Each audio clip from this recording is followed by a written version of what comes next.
Então há na filosofia algo seguramente a ver com a ideia de busca da verdade. Só que ao mesmo tempo foi a própria filosofia que descobriu que às vezes a gente pode suspeitar que a verdade seja relativa, que dependa do ponto de vista, da época, do ambiente que você está, do olhar que você tem sobre o mundo, dos sofrimentos que você teve. Então a filosofia, ela continua sendo de certa forma a busca de conhecimento rigoroso, como se fala, mas ao mesmo tempo nesse processo ela acabou descobrindo que também é uma verdade o fato de que às vezes é difícil você estabelecer a verdade. Então uma das características de alguém que não pensa melhor, como você falou, é achar que a verdade é fácil.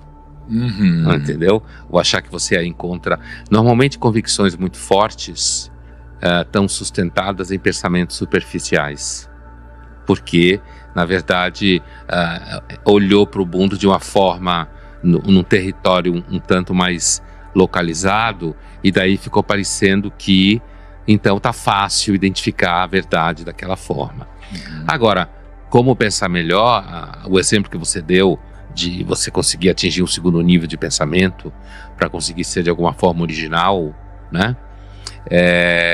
E como pensar melhor, olha, eu sou eu sou conhecido por ser eu suspeito muito de fórmulas, né?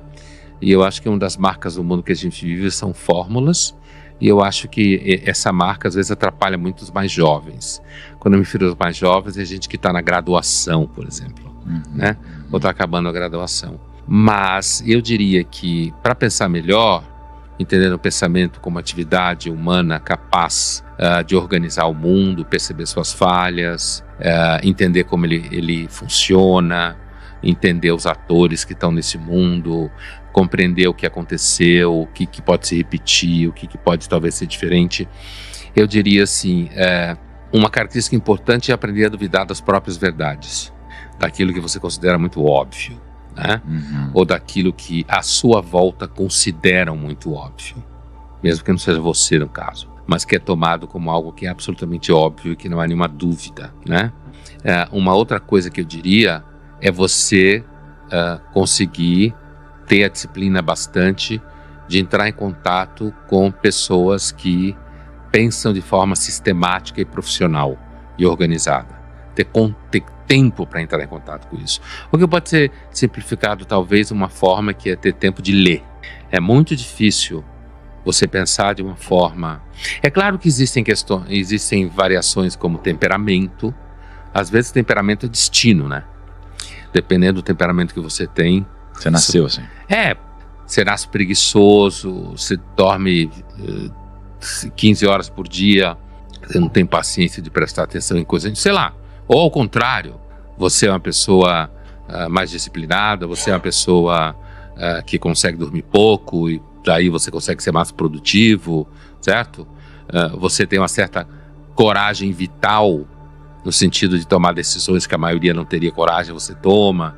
Então tem questões que tem a ver um pouco com temperamento, com sorte, que no final das contas o temperamento é sorte, você nasceu com ele, mesmo que você possa vir a fazer esforços para diminuir a forma característica do seu temperamento que você não gosta, que você acha que não é legal e tal.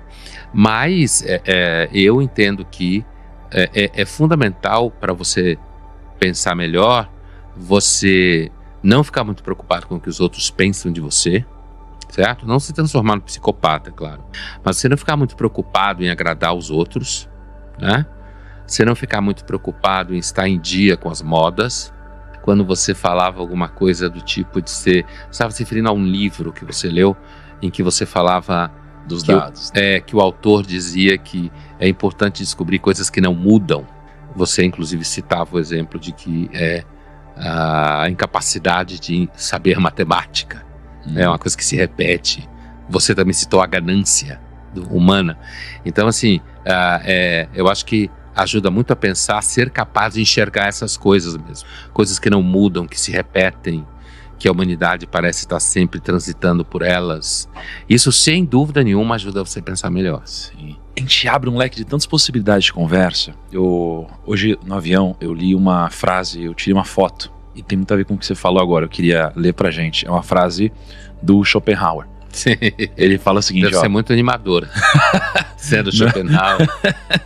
Ele fala assim, ó: o sábio em todas as eras sempre disse a mesma coisa, e os tolos, que a todos os momentos formam a imensa maioria, também agiram de maneira similar e fizeram exatamente o oposto, né? Ou seja, sensacional como que você acabou de falar, tem né? tudo a ver mesmo. Tem tudo a ver, primeiro com aquelas verdades que não mudam, aqueles princípios antigos, e segundo de como aquelas pessoas que elas acham que estão sempre certas e tem aquelas convicções profundas que não mudam e que tem a ver com geralmente convicções temporárias, como as modas e que sempre Sim. passam, destilam um ar de superioridade que não falam, né? Então é sensacional o que você falou. Só que aí você me trouxe uma grande dúvida agora.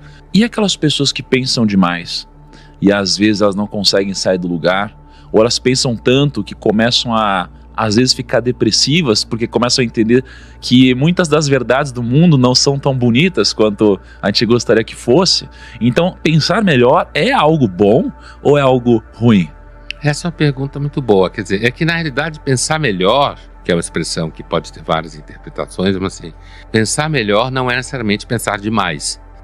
Okay. Porque justamente pensar demais, principalmente quando você envereda por questões como uma certa paralisia, porque você fica pensando o tempo inteiro, como por exemplo, se, sei lá, você está interessado numa menina e quer pegar a menina e você fica avaliando todas as hipóteses possíveis do que pode acontecer, isso